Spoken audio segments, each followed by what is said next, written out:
تعتبر مدينة السوقر من بين الدوائر الكبرى بولاية تيرت، مما جعلها تعرف تطورا في جانب العقار الذي يعرف تعديا مستمرا. وخير مثال ما يشهده حي 250 سكن الذي يطالب سكانه الالتفات إلى ما يحدث من خروقات وتوسعات في البناء من طرف أحد الخواص.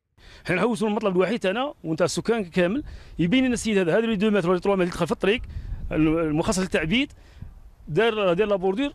حنا يبين لنا الا عنده حق يبينوا لنا، ما عندوش حق ينا با الدروا باه يدخل في الطريق.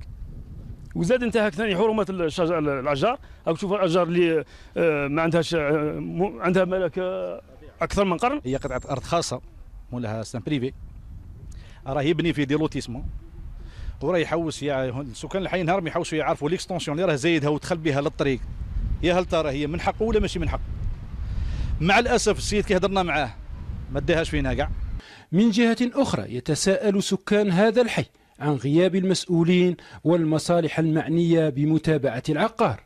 احنا رانا نشوفوا السيد ما جاب لا سلطات، ما جاب لي سويفي كيما نقولوا، ما كان والو. وزيادة على ذلك راه توغل بزاف الطريق. تقربنا من صاحب القطعة الأرضية ليكون رده بطريقة تهديدنا بوكيل الجمهورية.